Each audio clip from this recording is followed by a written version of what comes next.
Hi, friends. I'm Lisa Greenwood, and I want to begin by saying thank you. We are so grateful you are joining us for our seventh season.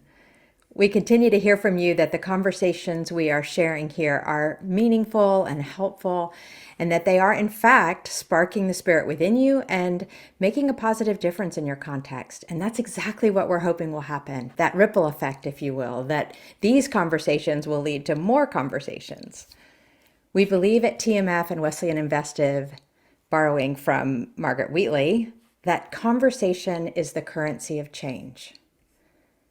So part of what we understand our role to be is to cultivate spaces where we can encounter the Holy Spirit at work. And we do that by getting thoughtful, courageous people in the room and asking a good question. And then we see what the Spirit will do. So one of the questions we've been asking lately is about formation. You know, what we talk about all the time in the church, discipleship. So we use that word a lot, but what does it really mean to disciple someone? This season, we're taking a closer look at spiritual formation. How are we being formed today? And what is the church's role in formation? And how is that role changing? When we considered and thought about who would be the right person to have in the room for these conversations, we said, do you think we could get Tim Soerens to do this with us? And sure enough, he said yes. So welcome, Tim. We're so glad you're here. I'm so glad to be here with you, Lisa.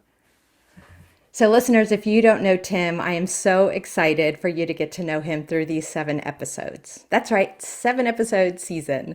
We're excited to bring these conversations to you. But first, I want to tell you a little bit about my friend Tim.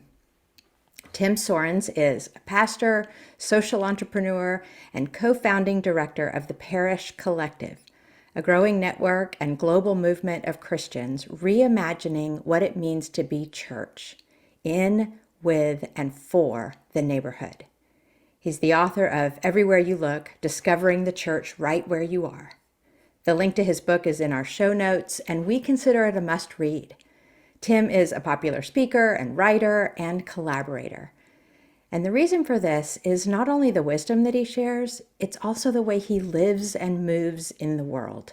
Tim is the real deal. He truly embodies the gospel. Tim lives with his wife Cote in Seattle, and they have 3 boys.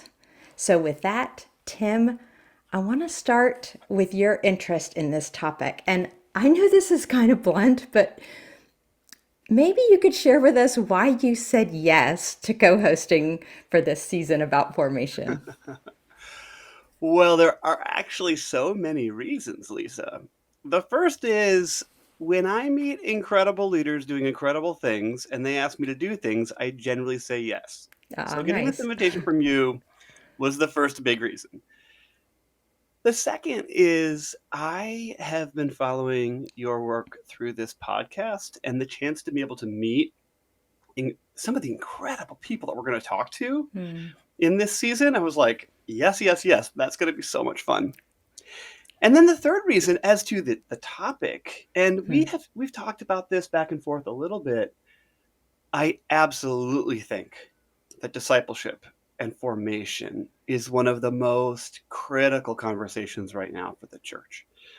And as we've talked about, I don't actually think it's just like a church thing or a religious thing. Discipleship is, but formation, Yeah, that's a human thing.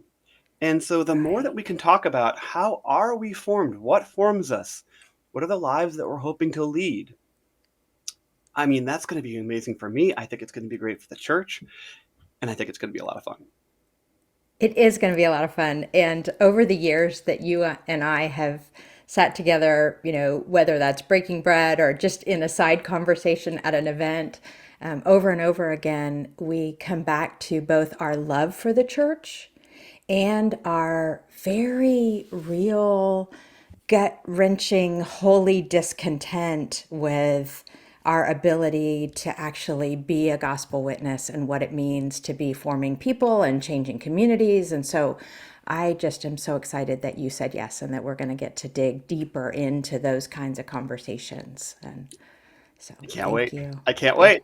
Yep. Yep. So, one of the things that I hope will happen in this first episode is for folks to get to know you a little bit and how you think and the work that you've been doing. And so, I want to start actually with your book. And so, Blair and I and some of our folks at TMF and the Investive have been looking at this book and reading and talking about it. And as I said, really consider it a must read. And I'd love for you to take just a piece out of page 29 and read a couple of paragraphs, and then let's use that to have our conversation. Well, of course, I'd be honored. And you should know, sometimes this happens with authors. Some of your listeners might know that um, if you write a book, increasingly audiobooks are common. Um, of course, I was like, oh, that'd be fun to read the audiobook. Yeah. And you have to try out. And they're like, yeah, we think we should hire a voice person. So I never got to read my book. So this is great fun. Oh. So this is a snippet of what the audiobook would sound like had I done it. Just saying, it's a great joy. So yeah, that's on page Awesome. 29. Okay, here we go.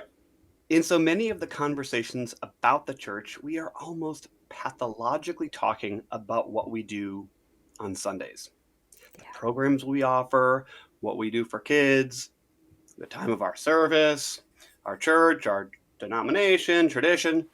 And without meaning to, these conversations reinforce the idea that the purpose of the church is the church itself. Right there.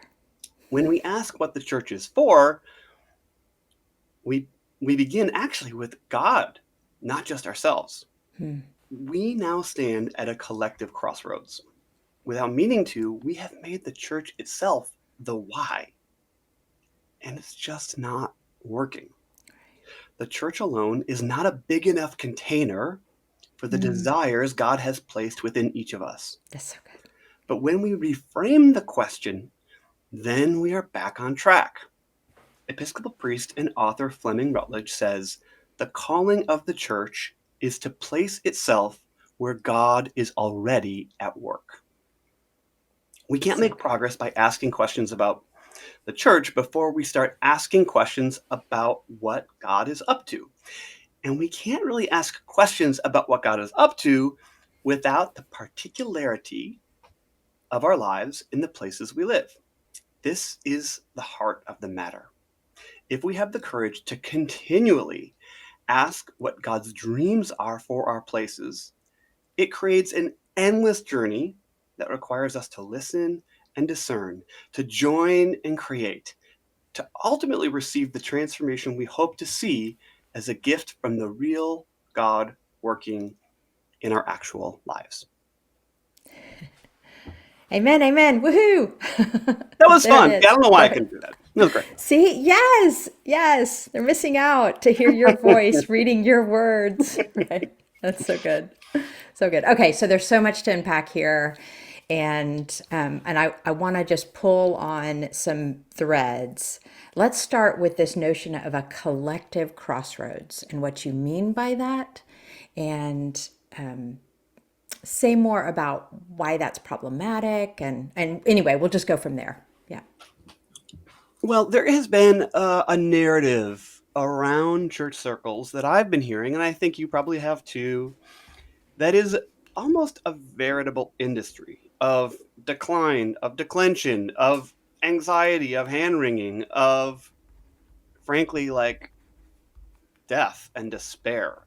And there's, yeah, reasons for that, there's data for that. But it also depends on where you're looking, and it also especially depends on how you're defining what the church is. So if you're primarily looking at the church as like a simply an event that people go to, which is losing in the market share of attention, then yeah, there are probably some reasons for despair. And I'm not trying to say none of this stuff matters, but I mean, I've walked in, I think probably like 400 neighborhoods over the last decade.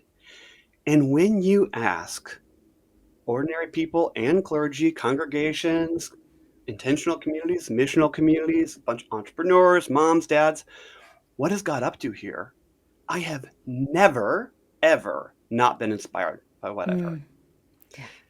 And so I think part of the crossroads, yeah, is is asking some hard questions as to not just what is the church, but specifically what is it for. But what I'm trying to get at with this book in particular is to say we have to change perhaps how we see before we begin to change what we do. And I think if we have the courage, like I read, to ask what is God up to in our actual places, there are thousands, hundreds of thousands of reasons for hope. And if we could begin to connect those and go on the path of asking what does it mean for us to be the church here, I think we're going to have incredible stories that we're going to get to tell our kids and grandkids and great May it be grandkids, so, perhaps. right? Right. So I'm curious, as you're seeing this, and I think you're right about this narrative of decline and despair, right? And that so much energy from church leadership, lay and clergy, is spent right now managing the decline, and that can just consume. So we're thinking about everything from attendance to property to, our calendar and our activities and all those kinds of things and budgets and staffs and all those things and sort of managing the decline, which I'm using quote marks, which folks can't see. But, and yet, I mean, what you're inviting folks to do, to see the crossroad, like a different path to take, essentially, and that is to say, see where God is at work. And that's not always in the activities, frankly, and the building, right? It's around us. Can you talk a little bit about, examples of when people have asked that question and Yeah, absolutely. how And, that's looked? Yeah. I think that I borrow in this book, and I've been talking about this for a couple of years. There's a really wonderful book called Start With Why by Simon Sinek that Yeah, of I course. bet some Yeah, of the great. listeners have heard. It's a great TED Talk. And he says that great movements, great organizations, they have the courage to start with why or their purpose. And they kind of put that in the center. In fact, um, he kind of draws like a bullseye where he puts why in the center. And then from there, you move to how, and from there, the what. And part of the crossroads as well is that without meaning to, we have actually put the church itself in the center, like as the why, like the church exists for itself. But that's, I mean, I know hundreds of pastors. That's not why they got into this. No, Certainly, right. it's not why I got into this. It's just to like to either build a big institution or what can feel like throwing yourself a birthday party every week. I mean, that's not the vocational discernment. Uh, Almost all of us were compelled, and I think called by the Spirit of God to join in the dreams of God, to Yeah. be pursuing the shalom of God, the beloved community. There's different synonyms for this, but I think that is the why or the purpose of the church. Hmm. And so asking these questions actually takes us down very different paths.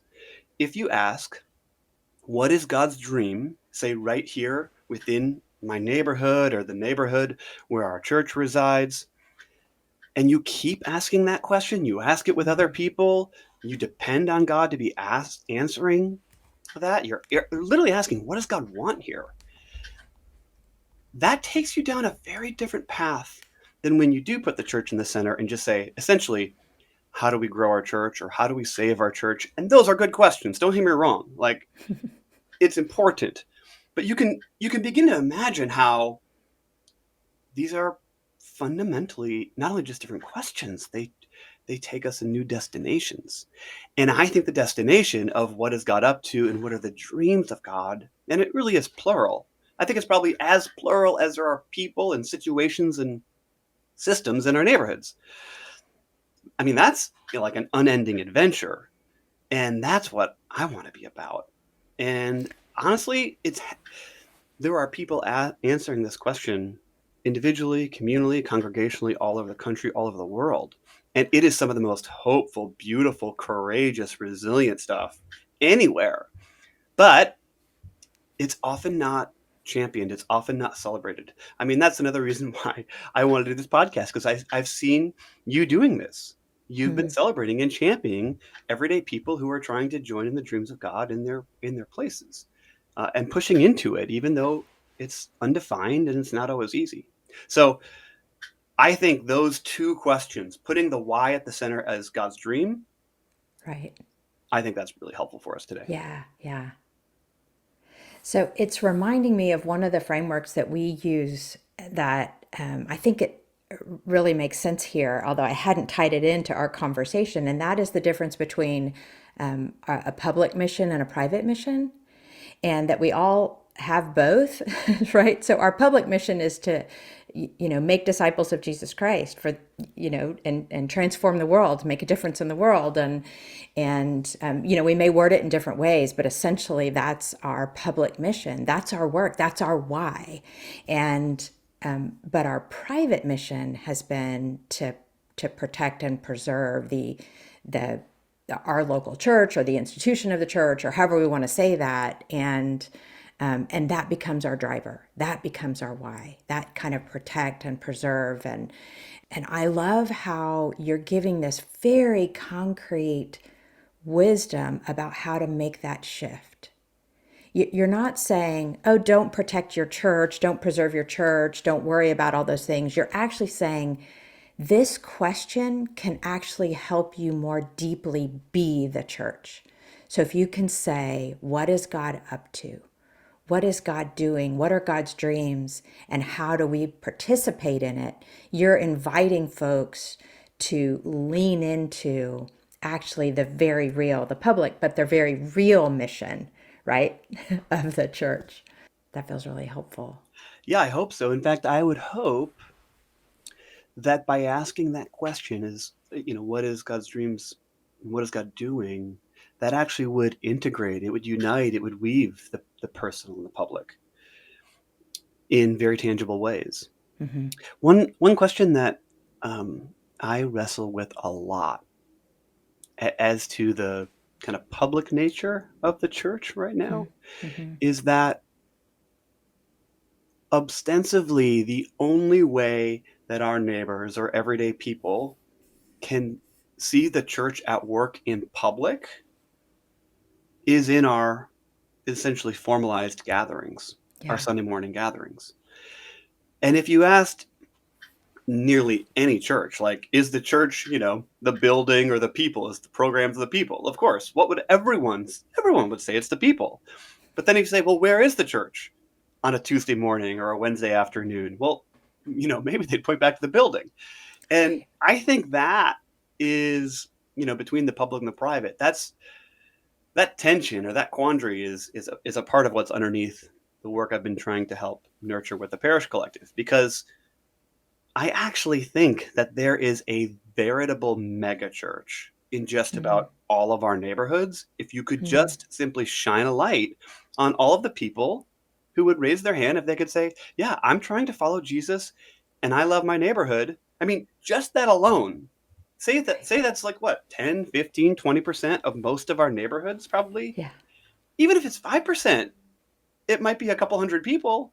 And yet, what capacity do we have to know we are even in each other's neighborhoods? What capacity do we have to see each other? I mean, I'm not advocating for wearing weird t-shirts or things like that, but there must be some way other than like Ash Wednesday when we know who we are. Um, Right. and I Sort think of that is they'll what our know we are neighbors are Christians dying by for. our love, right? So Exactly. how are we doing that? What does that look like? Exactly. And we can have really wonderful services and gatherings, and I'm not actually denigrating it at all. Our gatherings are vitally important, Mm-hmm. really crucial. So it's not an either or. It's asking the question, what is the church for? And then how does the Sunday gathering reinforce that? How do our liturgies send us forth? How do we take communion, not just in the moment, but think of the power of what are we embodying as we take communion?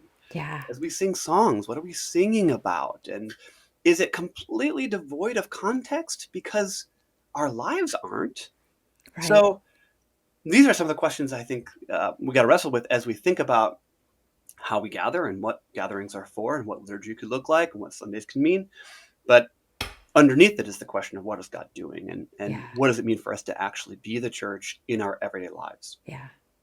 And you're really speaking to this shift from a spirituality of place to a spirituality of journey, right? That spirituality of place says, I encounter the holy, I encounter God or the Holy Spirit at work in the sanctuary, right? This holy space. And so I go to church to encounter God. And I think our churches were formed around that. I don't know, maybe it's generational, maybe it's, I don't really want to say too much because I don't know, but there's certainly an ethos of a spirituality of place that is shifting to a spirituality of journey where, I mean, everything from Bible studies in our homes to what it means to do meditation every morning to reading at the local elementary school to doing yoga to taking walks to listening to podcasts on our run to, I mean, just all kinds of ways that we encounter the holy and we name it that way. And none of that is even stepping foot in the church building, but we're being formed and shaped and we're growing in our spirituality and it's an all day, every day. And then to move from not just how we're being formed, but how we're living it, how we're being a witness, every moment of every day of our lives, and we're living this journey of spirituality.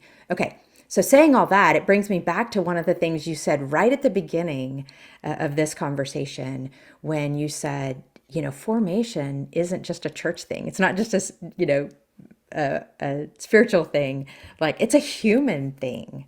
So will you say more about that and what you mean by that? Yeah, I think that formation, and I would even say spiritual formation, Mm-hmm. is happening to all of us all the time. Yeah, The I difference is agree. whether or not we're paying attention to it. Yeah. So, um, you can think of things that dominate our lives, like most of us at some point in a given week get in a car, get an automobile, and drive somewhere. That's really formative. Hmm. A bunch of us spend more than 10 minutes a day looking at these supercomputers in our pocket. Mm-hmm. That's really formative. It's forming and changing us. It's a habit that is cultivating the life that we have. Now, you could say, well, what is so spiritual about that? Well, um, maybe nothing if you believe that you can separate spirit and body. But if it's all God's, if it's all one, then yes, we are always being formed all the time. And maybe to push it a bit, maybe a bit provocatively forward, if you can think of, say, religion as a framing story that gives us meaning, then human beings are religious. I mean, we all have framing stories, and actually, I think that if we were all Christian, other faith, no faith in particular, I think the more that we could have those conversations together, like what is the story that frames your life? Uh, what then are the habits and the environments that you think are helping you to cultivate that life? That's a better conversation with literally everyone than Yeah. just, are you a Christian or not? And I'm absolutely a Christian, and I'm a Christian because I think it's the best way to live, and hence I would love for everyone to be a Christian. But I think if we dig a little bit deeper and we say, yeah, what are the habits? How are we being formed through all sorts of things? Then we can have better conversations, and frankly, Yeah. a lot might be revealed as to what's truly forming us. Yeah. And I think, interestingly, we as the church can be our own worst enemy when we think that formation is happening every Sunday morning, only happening every Sunday morning in worship or in the programs that we provide. And interestingly, rather than claiming our stake, if you will, through those for worship experiences, we actually almost abdicate our role in the larger picture of what it means to form human beings Yes. as disciples, right? There's a little irony to that, but we limit really, I think, the role, and I hope we don't do that, right? No, I hope we don't do that, and I think to the extent that we do, again, because we're always being formed, then we might be unintentionally defaulting to a counter formation that we don't even want. Hmm. If to be human is to be formed, then the more intentional we can be, the better. And that means we're going to need the framing story of scripture. We're going to need one another.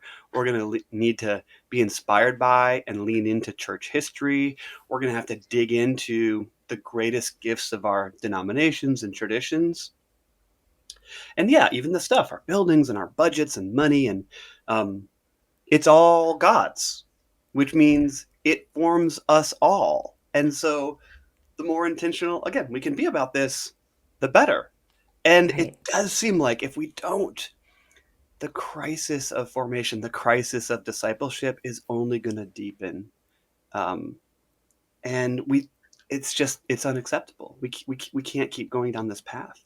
It is so easy right here to get a little cynical, but I want to bring us back to that place where you started because I think it's pretty easy to go down that path of sort of despair and decline and some of that. And I want us to be realistic, like to face what's really happening in the church and the places where we're falling short. And I also want us to claim and realize that God is at work in beautiful ways. And so I love that everything you say is realistic and you're inviting leaders and the church to ask a new question that can help us say what is ours to do in a season where people are less likely to be part of what's happening in the church or see the church as irrelevant. So how does the church look around itself in its neighborhood and reintroduce? I heard recently somebody say, as a pastor, the church was worried about introducing itself to the community when I realized I needed to introduce the community to the church, Mm. right?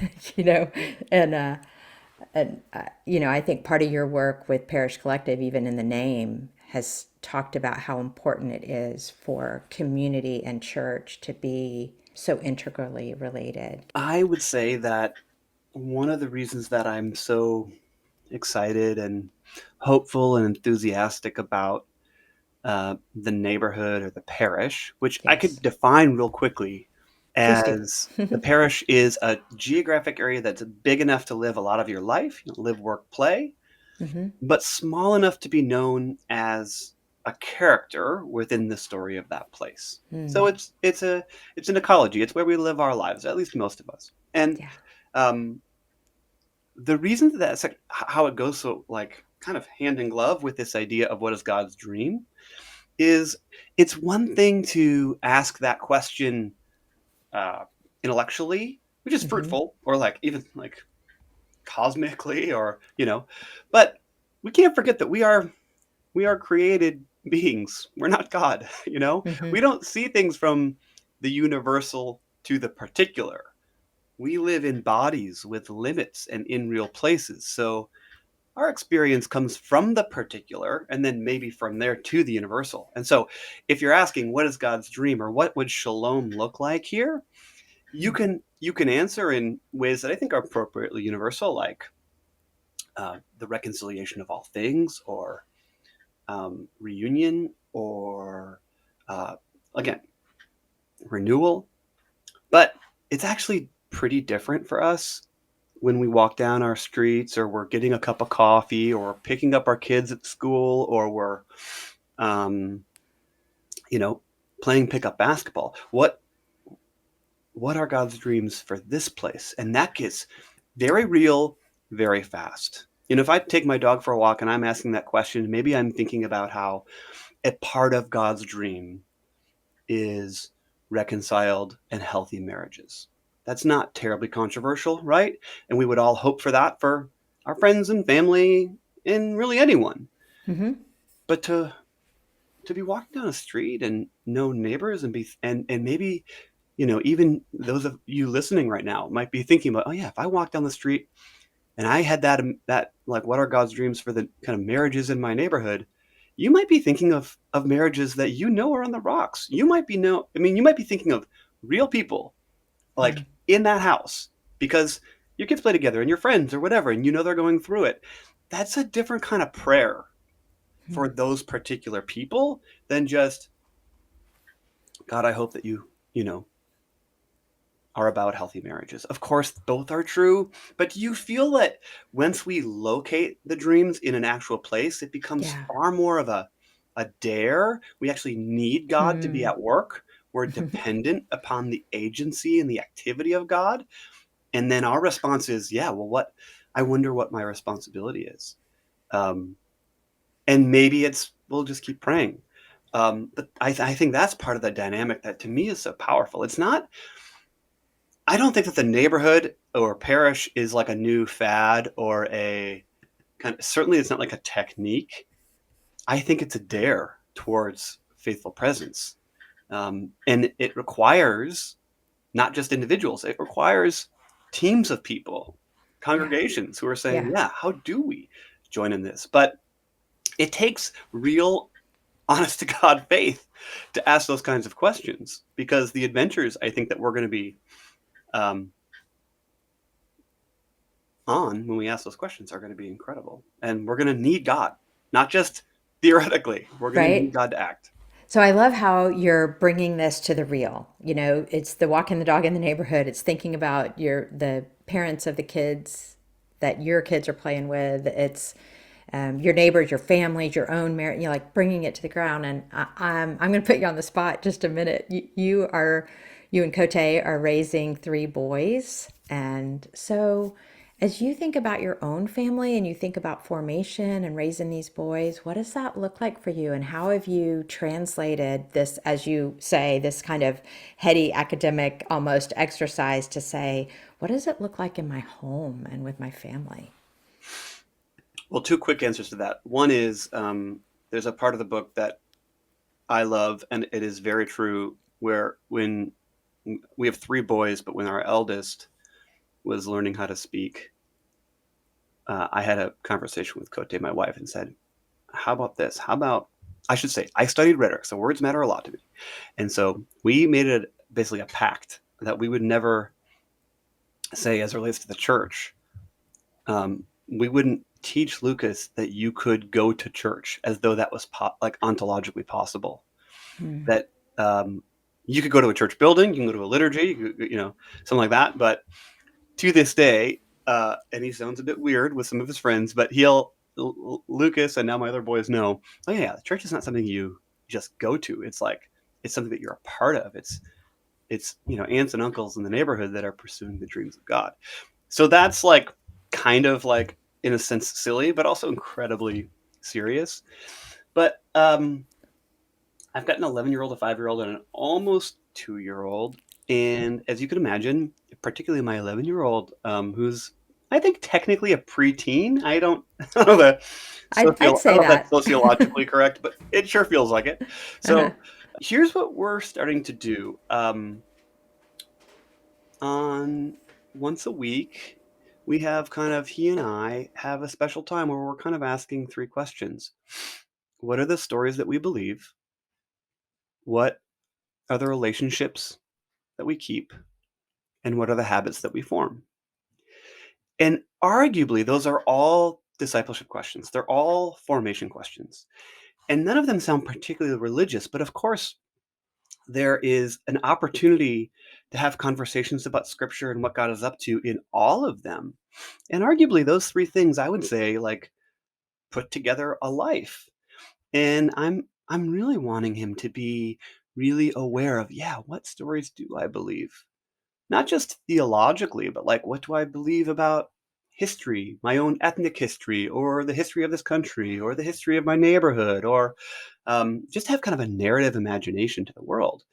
I want him to be have a good understanding of what are his habits. And these are like he's 11, so like brushing your teeth or not, Right. homework. He loves baseball, and so like, what are the habits that you want? If you want to be an incredible baseball player, what does that mean as far as the habits that you form in a given week? And of course, we all know every parent, especially and grandparents, knows like human beings essentially are the sum total of pretty much the 5 or 6 people that you hang out with the most. Yeah. And so being really aware of who he's hanging out with and why, and what does it mean to be a big brother, to be a friend, to be a son, to be a grandson. These are all really, I think, powerful formation kinds of questions. Yeah. And yeah, my hope, I mean, I know we're recording this obviously, so this is a good, this is a good discipline for me. He's 11. My hope is to do this until he leaves the house. And of Yeah. course, it wouldn't just be with him, with all my boys. And Cote has some different practices that she's doing with them too. But, and of course, we're going to want to invite friends and aunts and uncles and godparents and things like that into this broader story. But I think being really intentional about formation is one of the most powerful ways that we can both parent and lead within our congregations. That's beautiful. I mean, really, we could almost, if we could get each person to claim that in their own lives, those stories, think about how we could be formed and shaped in ways, like you said, that are actually deeply rooted in Scripture, and our own larger story, even if you're not naming that every day, or with a child, but then come to know that over time and see themselves in those stories. It's beautiful. That's really Oh, beautiful. thanks, Lisa. I'm glad I put you on the spot. It's good to be put on the spot. Yeah, yeah. So we're going to ask all of our guests a kind of a final question throughout the season, and so I'd love to hear your response, and that's to share one way that you're being formed right now, and what difference is it making for you? Well, I think that the way that I'm being formed right now, maybe it's front of mind because we were just talking about my boys, but within all formation, it's a dialectic, it's a relationship. It goes both ways. And so I honestly think that my boys, their playfulness, their contagious laughter, time together is one of the most powerful things that's forming me. There are so many ways that I want to be like them, both individually and collectively. So the more time that I'm able to spend with them, kind of zoom down at their Mm, level, I just find myself enchanted with them. And honestly, I'm like so many of the people listening. We're busy and stressed out. We live in a very polarized culture. There's a lot of anxiety, and I find myself wanting to be, you could say, discipled into a richer reenchantment with mm. life. And my boys do that for me. Discipled into a richer reenchantment with life. Ah, what a poet you are, Tim. That's beautiful. That's beautiful. So I was thinking about this question too, and I wanted to sound sort of holy and spiritual. So I was like pulling on the disciplines that I do in my morning and that kind of thing. And I thought, no, there's something really gritty forming me right now, and I want to Ooh, own it and just yeah, I want to claim it hear. as part of my formation. And well, it feels gritty to me. It may not sound gritty when I say it aloud, but it feels gritty to me. And that is, so I'm in this new role, right? And I'm 6 weeks in at this point, thereabouts, and Congratulations. Just in case listeners don't know, what is the right. role? Yeah, so I'm the new president of TMF and the Investive, and it's already such a joy and such a challenge and all of those things that it is, right? And some of the immediate work that I'm wanting to do is to form a team, right, at the leadership level, Yeah. and I've been sort of visited by these words that I read, I don't know, 20 years ago maybe, by David Schnarch, who's a psychologist, and writes about relationships and things, and he called marriage a people growing machine, right? Yes. This is what happens when you make mistakes and you have to apologize, or you discover something about yourself because of something that really ticked you off about your partner, but you then had to look at your own reactiveness, all these kinds of things, right? And I'm realizing in forming a team that is built on trust and transparency, and that in a obviously not as intimate a way as a marriage, but in a very real way, this is a people growing machine for me. Yes. And that I am being formed every day in these relationships and this team that we're trying to form and build in the very important and urgent and wonderful work that we get to do. And so I realize, wow, okay, this is one of the most powerful ways that I'm being formed right now in this season of my life. And I find God's fingerprints all over it, and I'm so grateful. So beautiful. It is really, I just have to say, it's inspiring to hear a leader who is beginning right off the onset of asking not just what are we going to do and how are we going to take the hill, and important questions about vision and culture and strategy. Those are obviously super critical. But to right off the top ask the questions, how do I need to grow and change and be formed? How are our teams being formed? I mean, referencing David Schnark, I mean, wow, that's impressive. Very, very impressive. You can see, dear listeners, why TMF and Wesley Nevestive is in such incredible hands and why I jumped at this opportunity to You spend are some very time with the kind, and we're leader. going to need to end this recording soon. I don't think so. Oh, I have to say, Tim, I feel like I could talk forever with you about the church and about what God is doing. And I'm so excited to enter into this season with you and get to meet these incredible guests and talk about how we as human beings are being formed and the church's role in that formation so that we can stand to our full height as the church that God has called us to be. So, by the grace of God, may it be so. May And it be thank you, so. Tim. Thank you, Lisa.